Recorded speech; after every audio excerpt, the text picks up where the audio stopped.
Agentic commerce has been happening for a long time. It's just been illegal. For the last 30 years, the internet has been built for humans. The number one purpose of every merchant retailer has been to block bots. The hard part was, how does that agent actually access and provide its credentials autonomously? Anonymous is not a good thing. So you need the ability to understand who the other side of the equation is. How do you provide ubiquitous access to an agent across the internet? Use a KYA token, bind it to a human, make that work first. Views are personal, not investment advice. This is Money Code. It's a show where we decode stablecoins and agentic finance. I'm Chuk Okpalugo. And I'm Parekh. And today we're joined by Amir Sarhangi, CEO and co-founder of Skyfire. He spent 4 years at Ripple, making cross-border payments instant for humans, and then founded Skyfire 18 months ago to solve identity for AI agents. Amir, welcome to the show. There's a lot happening in the world of agentic payments, finance, and in this case, identity as well. Maybe just break down what is the opportunity, and what is Skyfire, and what's Skyfire doing to enable the space? Hey guys, thanks for having me. Great to be on your show. Really what we're focused on is really three things. One is, how do agents access what they need access to? Because the number one thing most agents need first is be able to have access to information, be able to scrape and understand what's available to them. And then once they've accessed, being able to actually, in some cases, actually be able to log in because they need to either pay for something or be able to access something that's behind a firewall. And then finally being able to actually check out. So the problem is really what we're solving for is how does the merchant or the entity that the agent is trying to work with know who this agent is and be able to trust it and be able to allow it to do the things that it wants to do. And so help us understand why that is important and where it fits in with just a general payment. So I think what's interesting about payments in general is that folks don't really know how it works. You don't really need to know how it works. It just works. You scan your QR code, or you tap your phone, or you put your card details in, and magically things just work in the background. But there are lots of different steps in there. And obviously, if agents start to do some of those steps, this part of the system needs to change. So maybe you could walk us through, I think a recent example actually is the Consumer Reports firm. They did a demo where they purchased some Bose headphones, and actually it was done with one of their agents that did all the kind of selection and looking at all the various different reviews, and the actual purchase was using the Skyfire kind of protocol in the background. So maybe we can use that as an example to walk through what's actually happening. Yeah, so basically what happens today is you may have your own personal assistant, or you may go to a site like Consumer Reports. Traditionally what would happen is you do a search, you find a product you like, you read about it, and then typically there are referral links within Consumer Reports or a marketplace you're in. You click on a referral link and you go to, let's say, Best Buy, and you purchase that particular item. Whereas now, there is additional convenience that can be provided to the user in a place like Consumer Reports, where you have, instead of a bunch of referral links, you can now have a buy for me button, where the agent actually goes on your behalf without you ever having to lift a finger and go and make that purchase for you at that site. You may have a existing account there, you may not. It may be the first time you're purchasing there, but it can do that on your behalf. The challenges in that process of an agent doing that on your behalf are actually quite complicated and pretty complex. Because really for the last 30 years, the internet has been built for humans, which means the number one purpose of every merchant retailer has been to block bots, block agents from doing fraud and things that obviously they don't want happening on their websites. Now that you have good agents like Consumer Reports wanting to come and make purchases, it becomes pretty complex for these merchants to be able to understand that this is actually a good bot trying to come in, because it's essentially anonymous, right? You don't really know who it is. the web security stack may know kind of where this is coming from, but it cannot tell you 100% that this is, Chuk purchasing using consumer reports. So the problem that we're solving in that equation is actually attaching the human identity to the identity of this merchant, and then of this agent. So really what happens there is that what we're doing is first understanding who the end user is, and having a verified information on the end user, being the consumer in this case. And then we do a KYB on the agent, and it could be a single mom and pop agent developer to a very large platform that's providing this service. And we tie the human identity to the agent identity, in this case would be an enterprise. And those two things is what we call a KYA token, which is know your agent. And that know your agent data is what we use to pass along to the web security stack of any merchant, so that they can inspect and understand who's trying to access their website and who wants to essentially do business with them. Okay, and so I guess the thing that's different here is the web is already built. It's already got a lot of these protections, captchas and other things to stop people from using bots. And if somebody wants to go and make a purchase, yes, there's the discovery part that, in this case was partially solved by the kind of consumer review site, Consumer Reports, but in other cases, it could be solved in different ways. But now that the agent goes to then go and make the purchase, the website of the merchant needs to, one, let that agent through, and then know who it's attached to. And so you mentioned like web security. I think we can maybe explain, who are the firms that control like the kind of web security, and then how you work with them to enable the agent to kind of get through that wall, and then the merchant site can see actually this agent is allowed, this agent represents Amir, and now they can make the purchase. Yeah, so most merchants have multiple layers of web security. You first have bot detection. This is kind of the first line of defense, where a human or an agent is trying to come in, and the bot detection layer typically served up with folks like Akamai, Cloudflare, Datadome. These are large providers. F5 is another very large one, where essentially they're protecting the website from pretty much non-human interactions. And then the next layer is specifically around fraud, which typically ends up being at checkout. So these are companies like Forder, Riskified, and a handful of others in that space, where they're trying to detect at checkout, is this a human, or is this some sort of a bot trying to make this purchase? And then the third kind of layer is around login. So this is the traditional players in this space are folks like Okta, but then you also have account takeover providers too, which that could come from a Cloudflare or Akamai or others too.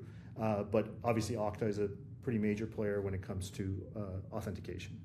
Yeah, it's really funny because, as I was just thinking about like myself as a kid, just like going on these Nike shoe drops and then being super frustrated that like in like 5 or 6 seconds, like all the shoes are gone. And then, I do this over and over again, and every single time I never end up getting it. But what you're describing is like the different layers and protections. And I guess the analog is that there has been bot detection, and there are these like, these web security companies.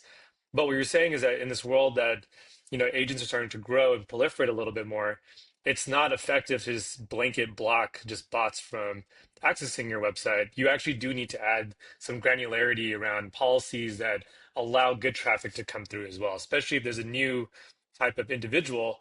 And I also kind of think of it as like, when the e-commerce era happened, there was like the card not present transaction that started to appear. This is like in this case where it's actually agent present or maybe customer not present types of transactions.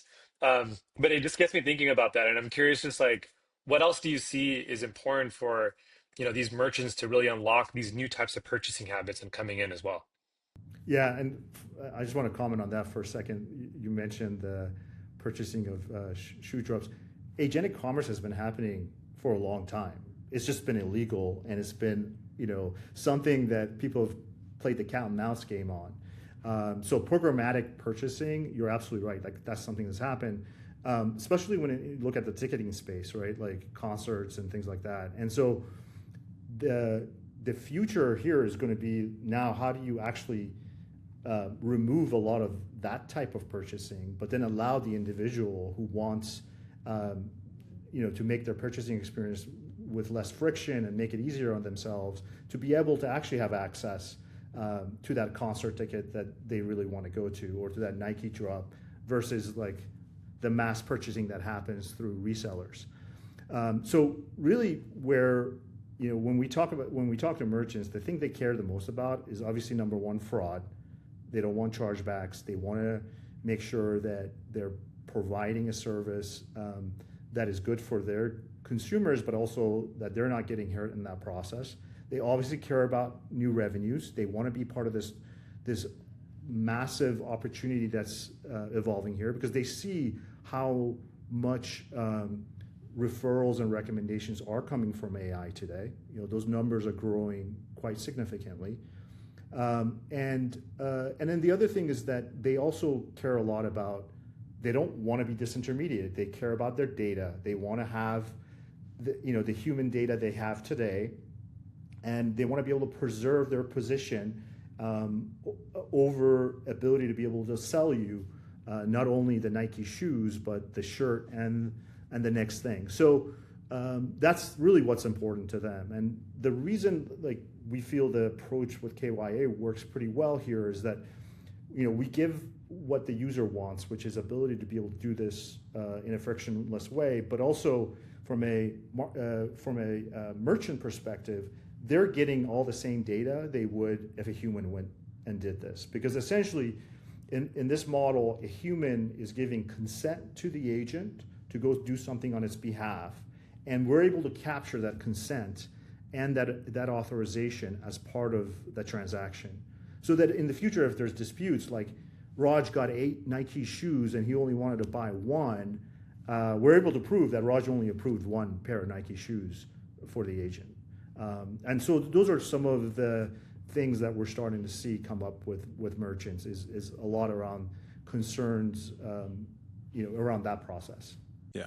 Although in this case, where it's a really hot shoe drop, I think Raj would be very happy with 8 Nikes instead of the 1. But I think you talk about how we figured out this from talking to merchants and so on, and it's all very much fitting in with the existing online merchant experience. Maybe you can talk about how you got here, like how, when you first initially started Skyfire, what were you looking to solve, and then how did you kind of take the user and the customer feedback into your position today, which is, I think, quite different from some of the a lot of the discourse today, which is machine to machine, internet native anonymous payments.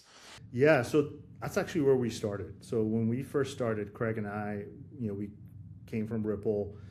We had some pretty good knowledge about how crypto works, how stablecoins work, and we really felt pretty strongly that the future of how AI was, going to scale, especially around ability to be able to consume data, ability to be able to pay for services, was really going to be using crypto, because that really becomes the easy way for it to be able to accomplish a lot of those things. And so what we kind of initially set out to do when we first launched the business was really around, how do you give access to an agent to have its own wallet? How do you allow it to be able to spend money out of that wallet and interact with another agent who, in this case, happens to be the one providing the service or supplying something to it? And we thought that was going to be the tough part of the problem.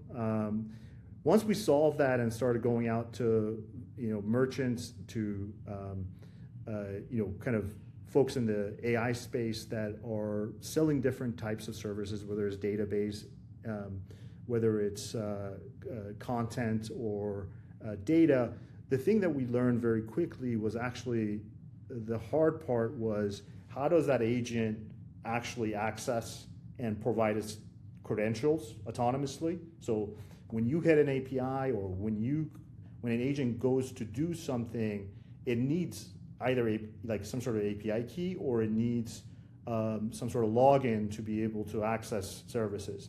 So a human would have to get involved all the time. And so the problem really became more of a problem of trust and knowing who you're dealing with and who these agents are that are all anonymous, than really anything else. And that's, I think, the one big difference I'd say that became really front and center for us, is that in the world of AI and the rest of the world outside of crypto, people care a lot about who they're dealing with. Anonymous is not a good thing. So you need the ability to understand who the other side of the equation is when you're either selling them something or you're buying something from them. So then really we focused on how do you kind of solve this problem of agentic identity. What does agentic identity really mean? And for us, really, it kept coming back to, it's really the human that matters here, because the human is who people care about knowing, who's their counterpart, but more importantly, who's giving permission and is telling the agent what to do and what it wants. And understanding the consent, understanding really knowledge of who the human and the enterprise behind the agent are becomes pretty critical in then being able to provide all these other capabilities that we've been discussing. Yeah, that's actually it's really helpful and interesting, because to your point, like we do need to work with a human, or we need to know who we're working with. That's like a key principle of just how business is done typically. But now if you take that out of the equation, it's like, okay, this is tricky. At the same time, like as you're starting to see the AI space evolve, it's not uncommon to say, a single individual might have, 5 sub agents, or 5, an army of agents doing different activities for me. Or maybe I have, a couple open claws and like a couple Hermes agents, and then they now transact on my behalf as well. And so maybe if you could just walk us through, like tangibly, like if I'm a user today, and I have, a couple open claw instances.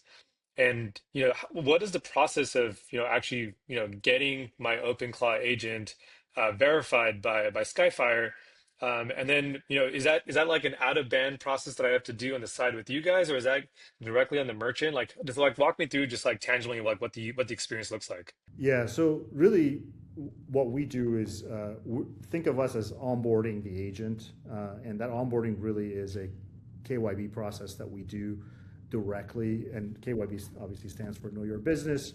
And really our job is to make sure that we actually know who this person or enterprise is that wants to get access to the network, and obviously the merchants that are behind that network.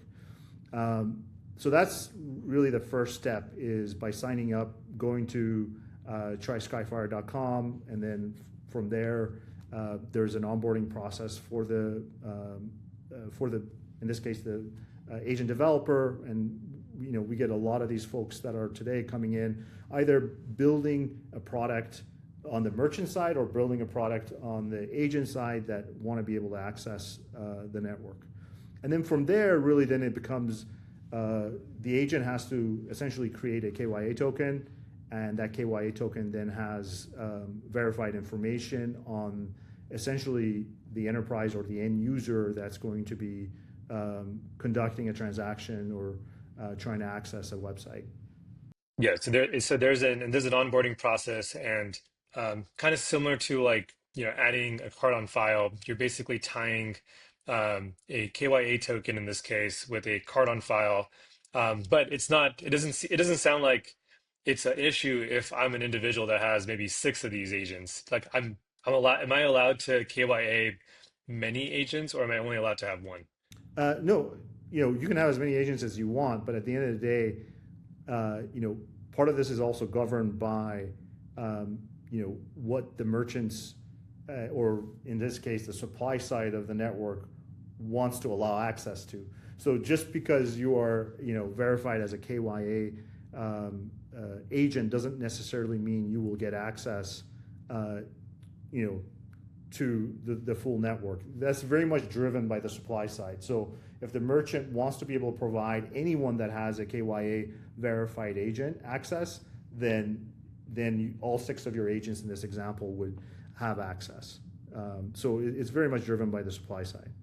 And you mentioned the supply side, and I'm guessing that's because sometimes it's payments, sometimes it's a service. Maybe you can talk about some of the other use cases that you're seeing as you're thinking through, and as you've been developing a Skyfire network over the last, call it 6 to 12 months. You've had a lot of momentum, and I think it'll be useful to talk through, what you're doing with the web security companies, but also companies like Experian as well. Yeah, so we just recently announced with Experian, and it's very exciting. Really, what Experian is doing is they're going to be working with a lot of different demand side partners. This is also, in this case, would be platforms or agent developers who essentially want to be able to provide an agentic commerce experience. As part of that experience, I mean, everybody knows Experian is known for their data and their understanding of fraud and what is good credit, what is bad credit, and where they play into this equation is that Experian will be providing this concept of a trust score. Trust score is essentially a history of what that agent has done across all users, and then that specific user using that agent. And that combined information becomes something that will be provided also to merchants, where merchants can now look at that and say, hey, do I want to accept this transaction coming from this agent or not? As part of that, let's say that card happened to be involved in fraud or something like that, that would be reflected in the trust score as an example. So we're pretty excited about that opportunity working with Experian. And just in that example, the way you described it, you mentioned the agent almost having its own, being an entity, and then it having separate users. And so would that be, in that example, would that be, say, like a platform such as, say, OpenAI, and therefore OpenAI is kind of controlling the agent, or it's their agent software, but they have lots of different users who want to do a purchase? Is that how you see it? Because I think lots of folks also see like individual agents for individual users. Yep, and that can be the case too. But back to the Consumer Reports example, obviously Consumer Reports has millions of users, and those users all are using that agent. But Chuk could be a really good user, someone that's highly trusted, but then there's someone else that comes in and uses the agent and for whatever reason, uses a fraudulent credit card. So that trust score will be reflected. It's a combination of the human and whether the agent is consistently doing a good job at purchasing. But yes, to your point, it could be OpenAI, it could be Consumer Reports, really any platform that's offering this as almost like a concierge experience to their users. And so what do you see as other kind of use cases that you're either working on or you're expecting folks to utilize this for? So you have, this kind of core primitive of identity and verification and some combination of that being related to the agent and some being related to the end user. Commerce is obviously one example. Accessing data services is another. But I'm sure you're also cooking other things. Yeah, honestly, the biggest thing that we're getting a lot of inbound demand on is just enterprise access. So example of this would be you're an enterprise, let's say you're an insurance company, a big multinational, you've done a bunch of investment in automating a lot of different things within your organization. One of the things you're automating is, for example, how your internal ledger gets updated. Whereas before there used to be an accountant that would log into your bank account, grab a bunch of transactions, the latest balance, and update your internal ledger. Now you have an AI agent doing that on your behalf. So how does that AI agent log into your financial institution and essentially be able to have access to your account? That's not an easy problem today for most of financial institutions to be able to solve. But this same example could be really any business. Think about Home Depot. You're a customer of Home Depot. You want all the latest things that you've bought from Home Depot updated into some other software that you have, or you're a construction management company that is trying to grab that from Lowe's, Home Depot, and all the other businesses. How does your automation go from your enterprise to another enterprise? And similarly, that we're also working with folks in the data space, where today they're offering access to a human to log in to access their data, but that human now wants its agent to log in on its behalf to access that data. Well, the concern a lot of times from these data companies is that they don't want their data to be used for learning data or somehow sucked up and resold. So how do you accomplish that in a way where it's safe and it also works with their existing web security layers, but at the same time their customer can now easily access that data using an agent. So this kind of concept of access and binding an agent to a human identity and allowing it to log in using, let's say, OAuth, has become a pretty big part of our kind of demand and use cases that we're solving for. Maybe just to touch on this and a little bit further, because the access question is really interesting, and to your point, like, it's expanding the types of use cases. When it comes to financial account access, like, I typically think of Plaid, right? I go into a fintech, it has Plaid integrated. I put in my bank info, and then now it's able to share that data fairly quickly. I guess, like, what's the difference between like that workflow versus what you're describing with the KYA? Is it because the agent's really involved and that's like the main difference, or is it actually like no, there's actually more strings involved because this is a very different type of flow? No, it's actually very similar flow, Raj. What I'll tell you, and I'm not talking about Plaid, I'll talk more generically because we're across a lot of these conversations, is that first of all, there's a handful of financial institutions that are the big ones that will provide API access. But that API access is not easy for most companies to get. Like, it could take like a year to even get that access in some cases. So then you have a long tail of banks and financial institutions that don't even have APIs. So it's pretty complex to be like, folks like Plaid and others are screen scraping and logging in using kind of essentially agent technology to be able to do that. So really the problem is twofold. One is, how do you get access to this long tail and be able to go through these web security layers? The more agents that have been created and the more this space has become crowded, that's become a very difficult task for the web security layer, because before they had to just worry about Plaid and a handful of others. Now it's exploded to where there's huge demand for all kinds of players who want to be like Plaid and be able to have access to these financial institutions. And then when it comes to personal access or enterprise access, again, that's like even a further fragmentation and a much larger kind of tail of users that want to have, be able to have that similar type of experience. And so you need a much more robust way to do this. And really, from all the conversations we've had with all the various banks and financial institutions, has been, fitting in with their existing web security frameworks that already exist for humans, and that being OAuth as an example, right? Becomes a lot easier for them to manage it in that way versus having to go through their lengthy process of just giving full API access, not only to enterprises, but to this long tail of users that want access. Yeah. And I think what's interesting there is this is very much, accommodating and fitting into the way the world works today. And, the majority, if not all, like 99.9% of merchants and services are built on today's technology, and that's shifting. But the vast majority of opportunity to, if you're purchasing something is you have to go through these problems.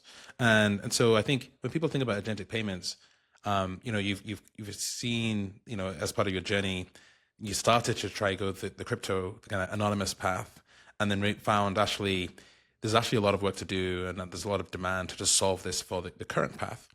But how do you think about the rise of the alternative path, which is over time, as the web security and the merchant acquirers all realize, actually, my current web stack isn't properly built for this, they'll start to add alternative methods, maybe like agent first endpoints, MCPs, or the APIs that enable a cleaner handshake of information and data.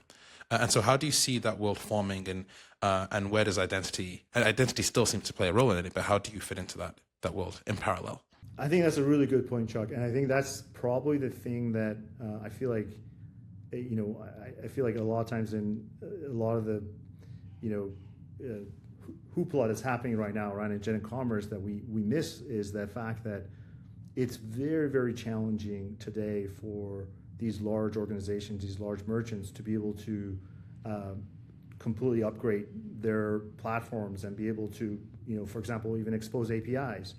So, kind of the first step here is like, how do you provide ubiquitous access, to an agent across the internet? Well, that was the conversation we just had, which is like, okay, use a KYA token, bind it to a human, and make that work first. So that's kind of the first step has been like, how can you scale today?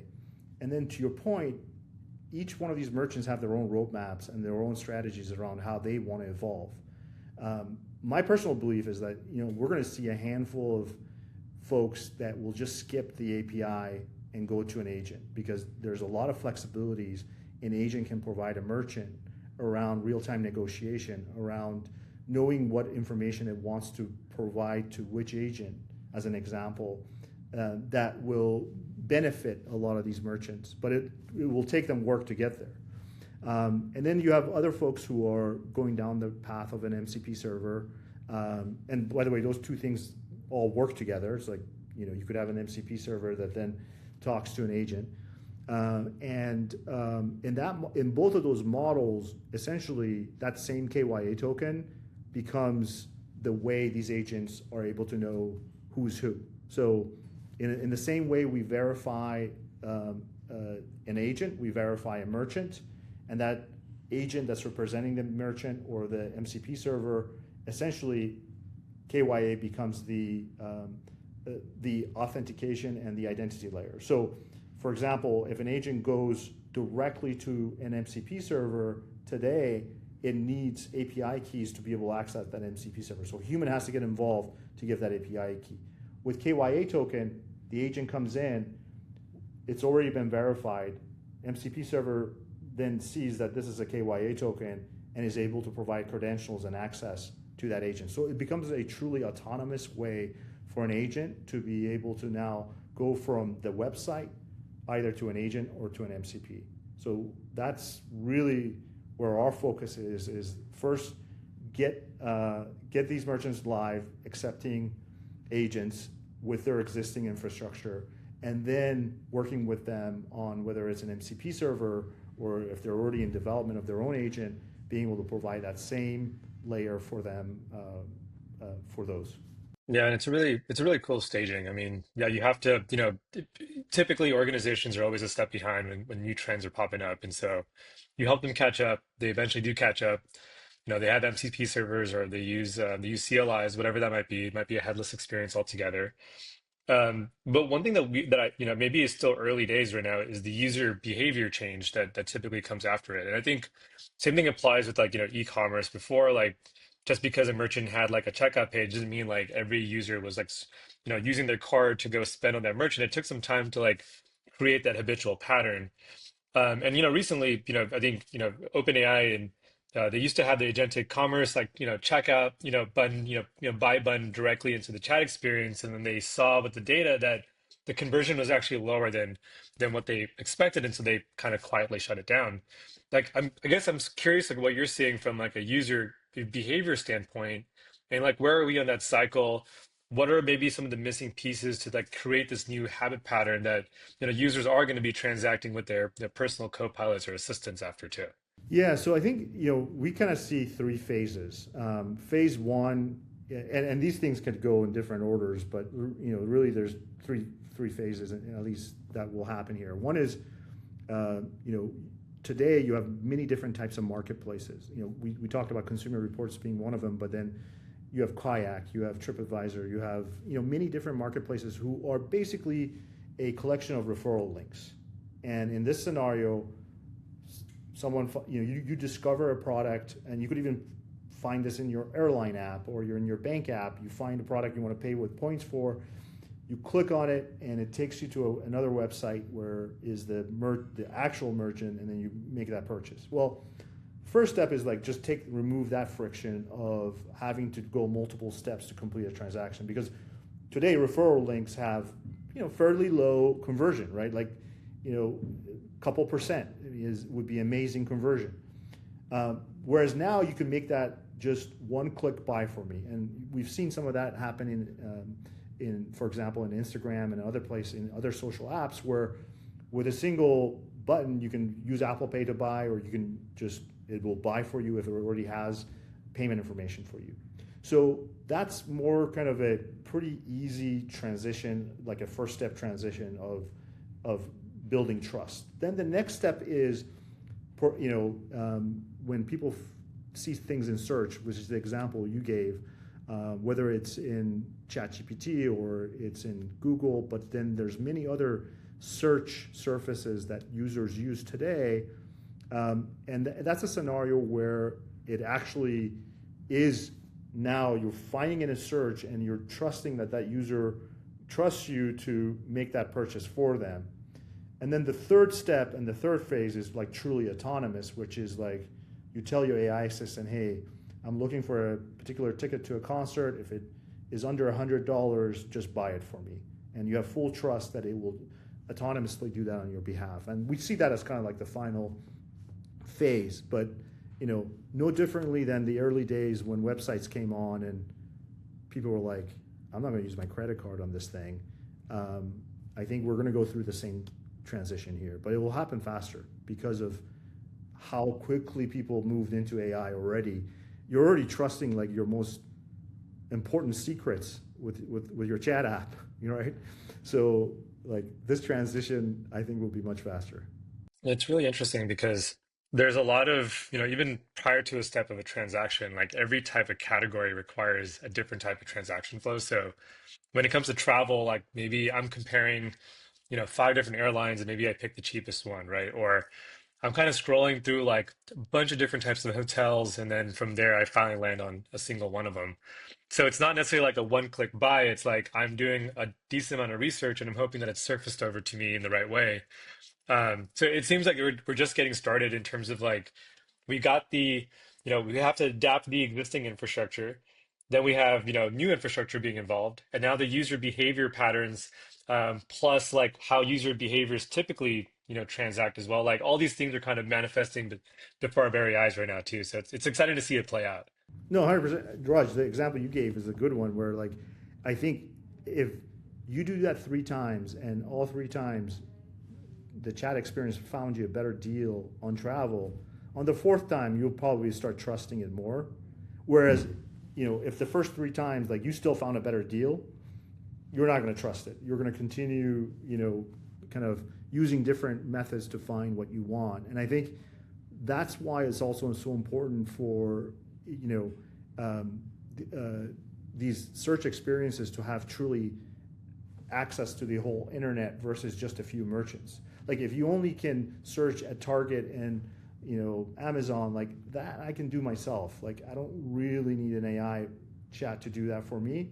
But whereas if it's now finding me not only the best deal, but also applying the coupon and the honey code that I usually go and grab to get that 10% discount, then it's saving me some time, and it's also finding me what I want, and I don't have to go through like 4 steps of entering my information and signing up for a new site. It's just handling all that for me, including my loyalty. So that becomes a really cool value prop for me. There's still a lot of innovation still needed in the models themselves, but also adjacent to them. And so as we're wrapping up here, Amir, maybe you can share with us, given your vantage point, if you're speaking to or giving advice to a founder building in a space right now, and who also has the same vision as you as the the direction of where all this is going, what should they be solving? What areas would you advise them to kind of go and pick at that you guys are not necessarily tackling yourself, but would it be helpful for you? Look, I think the execution layer here, so the actual agent that goes out and does things, I mean, that's a complex space because, the websites evolve quite frequently. Agents need to really be good at doing that in a particular sectors, like, execution for travel, for shopping, for health. So having a really strong execution layer, I think, is something that is continuing to evolve. That becomes really important in the shopping experience, but also that's true for B2B. That's also true for access. And I think for the foreseeable future, at least the near term, we're going to continue to see that because I think it's going to take time for the whole world to have their APIs for agents ready, right?